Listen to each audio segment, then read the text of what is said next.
financial literacy, and the human condition. Welcome to Financial Fitness with the Money Doctor, Dr. Francis Rayam. Hi, it's Francis. I just wanted to take a minute to thank you for watching this video. If you're catching us on YouTube, please help us help others by clicking like, subscribe, and all notifications so you don't miss any videos. And check back for the next video. I think you're going to love it. Thanks again. For more information, you can visit us at hugyourmoney.com. Welcome to Financial Fitness. I'm Jess Tyler, along with the Money Doctor, Dr. Francis Rayam, and we have a special guest today. Her name is Jocelyn King, and she's from Smarter Online Safety. And you know I love these acronyms, SOS. Come on. All right, Jocelyn, welcome. Hello. Thank you so much, Francis and Jess, for having me. Hello, everybody. Wonderful to be here with you. Well, it's our pleasure. You know, online safety, oh my gosh, do we talk about it. We get calls from clients who say they think their security has been breached, they've lost money, they've been duped. And, you know, we tell them things like put a freeze on your credit report, but there's so much more to it than this. And so you make the perfect guest to talk about this. Can we start by just giving our listeners a little background on how you got into this? Well, I was making a living and making a life. I was working in Silicon Valley. It was kind of like my dream to. I was a marketing person who wanted to get into Silicon Valley. I'm a bit of a geek and interested in how things work, and went there and started working. I spent a decade working at startups and a decade working at large companies like Intel. And but I was just, minding my own business, living my life, and I got targeted by cyber criminals. Not because of my work or anything, but just because it is a numbers game. And I hate to tell you, but a certain percentage of your listeners are going to have something happen in the next month and something happen in 2025. And my number was up. And when I got targeted by them, there's two different types of cybercrime. One is, a phishing attempt, and people get in and drain your bank account or credit card or something, and they're gone. And the other is like a long haul. And there's a lot of people who go through this where you lose a large amount of money. They get into your system. They want the crown jewels, and you don't even know they're coming at you right away. They get in, they hack into your network. So imagine coming home, and you've had your home burglarized, and, your drawers are out, things are just shoveled, the door's been broken, you call the police, you've been burglarized. The other kind is where people get in and leave no trace. And actually that happened to me too. They actually were able to spoof being a family member, and they were able to bypass our security systems. So for instance, I woke up one morning and found out that our deadbolts to our house and our second building, which was my office, the deadbolts had opened at midnight. Oh my gosh. Sleeping. And that was a test. And the only reason I saw it was because on my phone, it just, there's a little Like history of, what doors are open. In fact, I was doing it to just see which doors were unlocked. And I happened to see that, and I thought, that doesn't make any sense. And it said it was a family member. And bottom line is we were able to prove to the security company, who assumed that it was just somebody sleepwalking, or not remembering, or being drunk or something. So it was when you call for help, you're also being questioned. That we had a monitor in the hallway that detected movement, and nobody had gotten up in the middle of the night. So that was our proof that no, somebody's gotten in. Right. And the problem with this is that you're calling, it's like calling a software company and they tell you it's a hardware problem. Calling a hardware company, they tell you it's a software problem. Everybody was saying, well, you need to call the security company. Security company says you need to call your phone manufacturer. They're saying you need to call this. So I was getting that runaround and being questioned like I don't know what I'm talking about. What happened to me then was that we had been hacked. Our network had been hacked. We had people in our house, unbeknownst to us. They actually planted surveillance. We had audio surveillance planted in our home. A microphone in our ceiling was found a year later. But in the meantime, people were listening to our conversations. They knew where we were going. They knew financial things we were doing. Isn't that just called Siri these days? Well, yes, but it's somebody having a direct Yeah, yeah, yeah. it's somebody's private Siri that I have not Yeah, authorized. If I choose to put my phone in the other room, that's right. I at least have some control. But when you when you are victimized, it's when things are being done against your will and It's without your awful. knowing. Yeah. And that's what It- happened here. And A I ended up complete losing. violation. Oh, yeah, I ended up losing over $500,000. Wow. I ended up missing a promotion because things were so we ended up getting a double security system, and I was having to monitor all these things, and I was Yep, distracted. that's your focus. Sure. I was living on adrenaline and cortisol drip for over 18 months. And then it took a toll on my husband's health, my health. My husband had a series of mild heart attacks, Oh, Oh, led to him needing full surgery, almost dying. Um, he had a personality change as a result of the yeah. surgery. So it Yep. ultimately led to our marriage failing. Yeah. So lost, job opportunities, lost $500,000, lost my marriage, and then my own health went down. If you see pictures of me from 7 years ago when all this was happening, I look 20 years older. I show that picture and people think is that your mother? No, that's me 7 years ago. That's Wow. how much the stress takes a toll on you. And there was one morning I woke up where I thought, it just seems like it's getting worse every day, no matter how hard I'm trying. And I was almost like, I just thought, I'm never going to recover. And at that moment, though, I thought of my daughter and my niece and their kids and ultimately their kids. And I thought, I can't throw in the towel on this. I have got to find a way. I just held on to the hope that there's obviously people that know how to protect from this. I've got to make it my mission to find them Yeah, and get people who would help. And so it became more palatable for me to just hear no and are you sure that's what really happened, ma'am? And all I just thought, okay, so I'm just bad. gonna put you in the you're not there to help me box and I'm going to move on and find people. And Yeah, in the course of that, I found some of the smartest cybersecurity people on the planet. The people who broke into the Pentagon when they were teenagers and were told you can come work for the government or you can go to prison, and they decided to protect our nuclear submarine codes for yeah, yeah, the ones who protect trillions of dollars on Wall Street, the ones who protect large, Fortune 100s, and the ones who, in fact, some of my partners, they're the ones that are hired by Fortune 100 companies who say, come at us like you're China or that's Russia. right. Yeah, And then they come in a few weeks later dangling the IP that nobody's supposed to be able to get so that they can that's right. tell them how to protect it. So Yeah, I got to meet all these people, work side by side, founded a company. I was invited to join a company that we co-founded.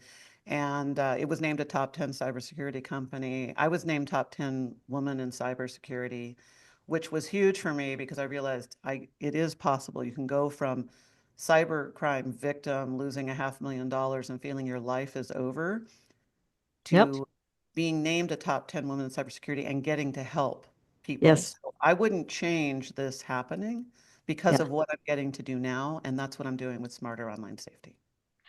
It's when we were off the air, Jess, Jocelyn and I were discovering how much we had in common. And one of the things is that kind of story. As you know, I started this business because of my personal experience, right?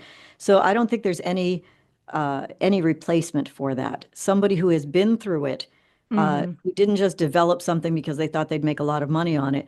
Necessity was the mother of invention, and she's come at this from this standpoint. It's just amazing. The thing is, it's such a violation. You Mhm. just feel so helpless and violated. Imagine a camera in your ceiling a year later. I mean, at that point, you have to just wonder, did they find everything? Is there still stuff here? What else can I do? Right. And so I can understand where you were feeling like, look, the help I'm getting is inadequate and I Mhm. need to build a better mousetrap. Um, and so I really do want to talk to you about that. I will share that I had some, not the loss of $500,000, but I had some similar experiences personally for any of our viewers. You've heard about, I don't know if I ever told you about the time somebody broke into the home and I was home, got past my security system, all of that. But that happened to me too. And I once had my wallet stolen in North Carolina right off my body. And I was Mm. paying a company to protect my identity. And that was quite an experience, like Jocelyn's. And I'm sure you have things to say about this. It was a very well-known company named LifeLock. I have no problem saying this because it was the truth and it's documented. And I had been paying them $19.99 a month for a long time to protect my identity. So when my wallet was stolen, I called them immediately. My wallet's been stolen. Okay. Well, the first thing is like Jocelyn was saying, even if you're burglarized, you know you've been burglarized, but try and list everything that was missing. When your Mm, wallet is stolen, you say, "What was in it?" I don't know. I mean, there were all these things and maybe more. So LifeLock said to me, "Let us patch you over to our wallet recovery department." And this is when I started to learn a little bit about just the tip of the iceberg about what Jocelyn is having to bump up against as a challenge. That turned out to be another company. LifeLock was mm, just like, "Hey, we'll take your money. We'll put fraud alerts on your credit reports, which we can do for free. And if you have a problem, we'll farm it out to another company." Well, I got in touch with the other company, and that's when I started to learn, hey, this is kind of the way it works. Now, I will say the outcome was fabulous. I was driving home from North Carolina. I was about 2.5 hours into the drive. I got a call from the state police. Can you come back? We have your wallet. oh, And wow. they had my wallet except for my license. And when they busted the people, they said, "Where's the license?" And the people said, "Back at our apartment." They got a warrant. They went back to the apartment and busted them for a bunch of drugs. So they wanted to meet me and say, if you didn't have this protection, we wouldn't have this bust. Mm, Meanwhile, I had to do all my cards over, my checkbook, everything. Hmm. I got home by having a check that a local restaurateur, agreed to cash for me so I could get gas money to get home. So, we have a couple of minutes before break, Jocelyn, but I wonder if you can shed some light on that. Why was I paying a company to protect my identity, and really all they were going to do was track down my wallet, and they weren't even doing that part? well, and LifeLock is one of many, and it's not that there's something quote wrong with what they're doing, but our expectation. So here's the difference. It's kind of Right. like if you hired, when you hire these security companies that put little latches on your windows, and maybe Yeah. you have a security code passed for your door, and you put a sign out in your yard that this home is protected by. And maybe they drive through once a month, okay? But a lot of this is through online monitoring. There's a big difference between hiring a company that does online monitoring of your home and having a personal bodyguard. Ask Kim Mhm. Mm, Kardashian or any celebrity. Sure. right. And the difference is we think we're getting a bodyguard. We think that if something happens, there's going to be somebody there with us helping to solve it. And for instance, I went to the FBI and the sheriff, and I filled out the reports, but nothing came of it, and I didn't even get a call back. And I don't fault our frontline cybersecurity men and women, first responders. But that's when I learned I'm one in a million people filing with the Yep. FBI a cybercrime Yep. report. One in a That's million, 365 days in the year. If you're not, if your criminals aren't a threat to national security or banking fraud or something bigger, you're lucky to have FaceTime with somebody to fill out a report. right. And the disappointment of that Mm, feels like it's kind of what rape victims go through when they're thinking, do I really want to go through the process of all of what I have to go through? So you're expecting help, and you get more demoralized because you Yeah. realize you're just filling out forms, and you're basically doing that. Some people are able, banks will cover certain losses, but by the way, they will not cover losses if you're knowingly clicking on a fraud thing, or Right. selling or wiring money to somebody for get rich quick scheme. A lot of people think they're covered no matter what, and that is not true. You're You know, buying gift cards and giving them the pins. exactly. Yeah, Yeah. exactly. You're not reimbursed for any of that. And some stuff, if it's taken offshore, they banks can't help you with, and stuff. So yeah, so I'm with you. So the companies are there. What they're basically doing is monitoring the dark web, seeing that things are there. They're doing things that are, I call it hygiene. They're helping you about credit freezes and things like that. But you can do all that stuff at low cost and shore yourself up, and then put money into things that are higher level. I think what's important is if people have no protection, you got Mhm. to get started somewhere. So Sure. having that, but you don't want to just do, 101. You Just want to do that. Yeah. 102 and 201 a little bit, Yeah. especially right now, because I am still very connected to all the cybercrime people in government and corporate, and AI is a wonderful tool that is helping cybersecurity companies get smarter tools, but it is also a tool that every hacker and cyber That's right. criminal is getting his or her hands on. And I say her because 1/3 of all hackers are women. Yep. Yep. But they're Well, we're getting not quite equal yet, but we're hoping for more hackers there, Jocelyn. More women hackers, that's right. please. Only 20% of cybersecurity professionals are women. So I like to say that the hackers are better at recruiting for diversity than the rest of the corporatists. So we gotta up our game there. But hackers are getting their hands on it. And the thing is, for $50, you can get malware and a mentor Yep. and turn it into a lucrative monthly cyber criminal business. And that's what a lot of people are doing. And the reason a lot of women are in it too is there's a lot of single moms in the world, in every country under the sun, who want to put food in their babies' mouths, and this is a way to do it. So it's not going away anytime soon. Well, neither are we, actually. Jess is going to bring us to break. And when we come back, we want to hear some more about the nuts and bolts of this.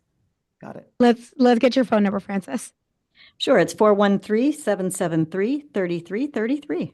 And you can go to hugyourmoney.com. We'll be right back with more Financial Fitness with the Money Doctor, Dr. Francis Ram on WHMP. Financial Fitness with the Money Doctor is underwritten by Franklin County Technical School. We build futures. Visit fcts.us or call 413-863-9561.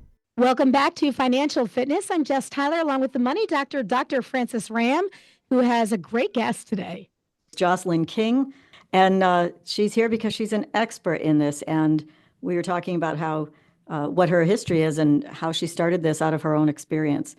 So, $500,000 loss from cyber criminals. She knows of what she speaks. Yeah, it was such an interesting story. Did they catch them? Did they find out who did this to you? Were there any repercussions? The short answer is no. Did find out who it was, but there was no smoking gun in that. So for instance, when the attic pros people came to do some work in our attic and replace insulation, that's when the microphone popped down from the ceiling. But it's not like they're dusting for fingerprints and stuff. So what they knew was that, somebody had to be within X amount of yards in order to use it and do recording and then listen to. So we knew what had happened, how it had happened. We did piece together who it probably was, but there wasn't. That's so frustrating. So no, they got away with it. And in the course of it, we just had to, secure our perimeter basically and make our lives safer. Oh, where we have so many criminals of all kinds, I think that you losing money is at the bottom of the list. I had a fraud problem at one point. I went to our local police department. They're great. They respond to things very quickly. They would not even fill out the report. I said, don't you have to do a report if I'm asking? Look, we could do the report, but nothing's going to happen.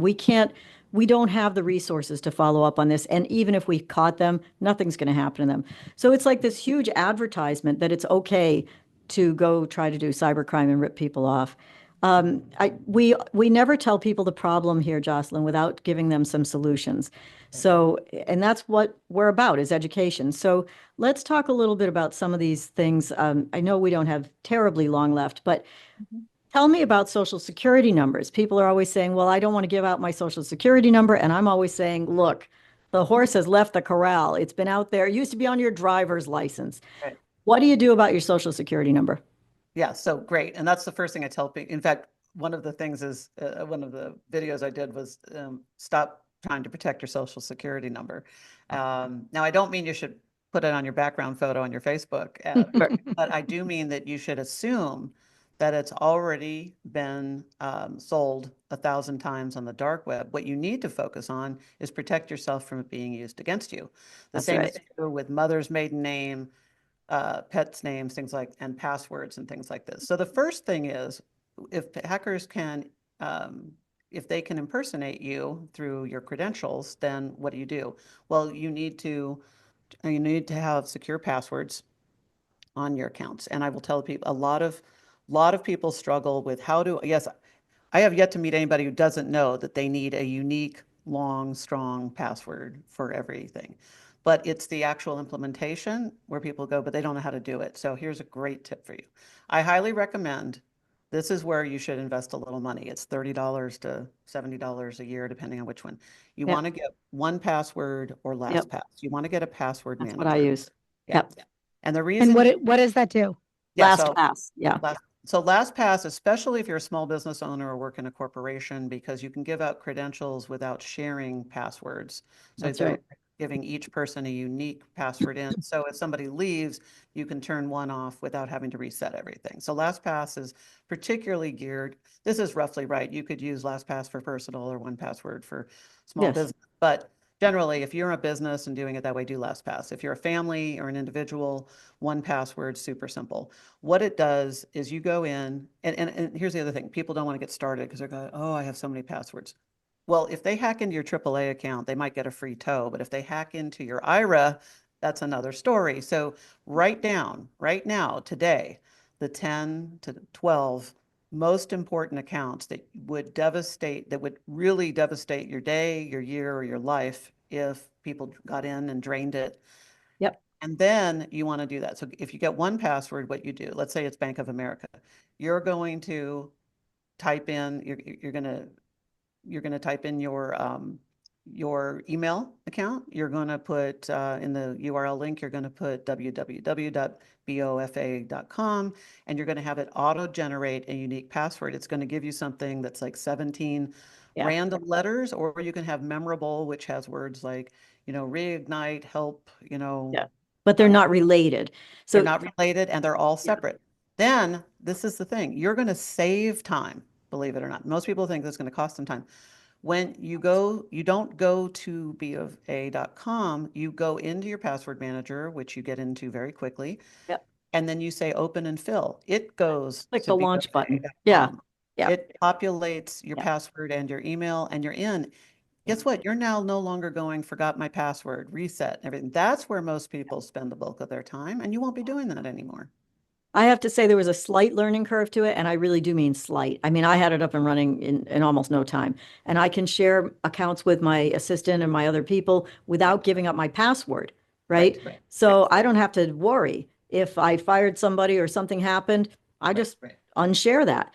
And Right. you can either go in and say launch, and it goes to the website and launches it, or if you go to the website, there'll be a little icon next to your username and password where you can grab that from your LastPass or 1Password or whatever. It is. The other reason that's really important is because for some people, 90% of what they do is not actually on their computer, it's on their phone. Right. Because there's an app, you can just copy the password and put it in while you're mobile. That's right. And for Yep. example, item 2, so item 1 is get your passwords fixed and do that. Yes. Item 2 would be turn on two-factor authentication. A lot of your banks and credit unions are requiring that. Yep. But there's a lot of accounts that are optional, and that's where you get the alert on your phone and you say, yes, it's me. You Yeah. want to turn that on, again, particularly on your most important. If you only focus on your primary dozen, you're going to be so much safer. You can also store images of your passport. You Yep. store images of you do not want to keep pictures of your passport and your driver's license in your photos. So Yes. it becomes your vault. Okay. Yes. And In really fact, they important. call it a vault. They call it a vault. They call it the vault. Yeah. And a lot of people ask me, they say, well, isn't that dangerous? Because if they get in, they can do that. Okay, so here's the thing. Every 3 months, you're going to change your 1Password to that. Yep. And you're not going to give it out. But here's the other thing. Until you're at the level of cybersecurity protection, until you're a white hat hacker yourself, and like the people that I work with that I told you about, until you're at that level where you can do a better job of protecting yourself, then don't don't give up on having a tool like this do all the work for you and protect Yeah. you better than you're protected today. Yes, for sure. Yeah. What about fingerprints, retina scans, things like that? Why aren't we using that everywhere? And it's coming. So 10 years from now, we're going to have a lot more of it. People didn't think we'd have fingerprint Right. that on our laptops and or recognition, facial recognition on our phones, and we do. So every 5 to 10 years, things change dramatically. I knew that we would run out of time. We're not out of time yet, but we're close. I knew that we would run out of time because there's so much to talk about. So I first want to ask you if you'll come back and do another show with us and we can continue to talk about this stuff. Oh, I'd be delighted. Yes. Okay, good. But let me ask you, because I have this list of questions, but you mentioned the dark web. Yes. Explain if you can, in a couple of minutes, the dark web, what it is and how somebody would know if their information is being used there. Okay, so the dark web is basically, first of all, it was built by the military for private communications back in the day. And as with all good tools, the unintended consequences were it became a place where criminals can go to share information because it's so highly encrypted that you can't trace something. So, so the dark web literally, and I even do that. I have some pictures of things that I share if you come to my website and you want to see it. So you don't go on it by yourself, okay?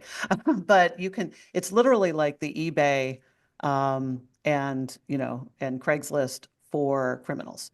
And so I've been on there and you see things like they're selling, the passwords and this from the such and so breed. You've got a login and some piece of information about you for sale on there. Over 300 million Americans' social security numbers are on there, and there's only 332 million Americans. So the odds of yours not being on there Yeah. very slim.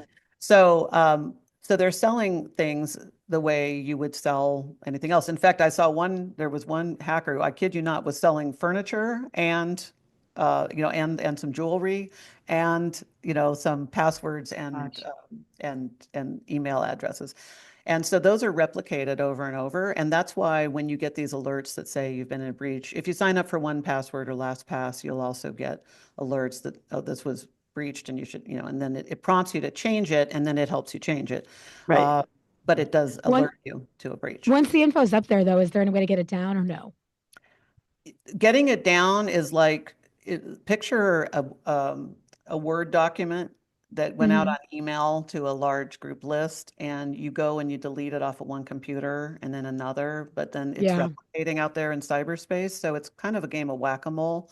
That's why I say, the door's already closed on that one. Protect yourself from it being used against you, which actually makes you stronger than trying to hold on to information. Protect yourself from it being used against you is a much stronger position.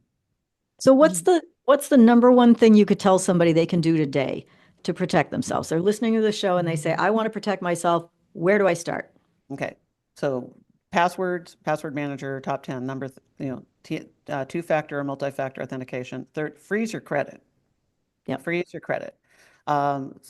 Probably half your listeners have, and the other half don't know what I'm talking about. But the big three, you want to freeze your credit report. This means that people cannot be taking out loans, buying cars in your name, and all of that, and you're finding out about it 6 months or a year later.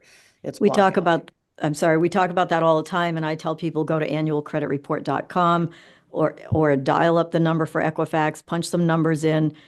Tell them you want to freeze on your credit report. They will report it to the other 2 credit reporting agencies. The recording will tell you what to do. I would not live a day without a freeze on my credit report. What a great conversation. Definitely have to come back. Jocelyn, can we get your information, though, if anybody has any immediate questions? Absolutely. So smarteronlinesafety.com. It's full of resources. I'm on a mission to help 100 million people live safer, better lives. And I want to help everybody who's listening take at least one step today to have a safer year and a safer life. So please take some of these tips. And if you want more, I have a weekly tip that goes out. So smarteronlinesafety.com. I'd love to help you out. Perfect. Frances, can we get your phone number as well? Sure, Jess. It's 413-773-3333. All right. Thank you both so much. We'll be back again next week with another edition of Financial Fitness with the Money Doctor, Dr. Frances Ram on WHMP.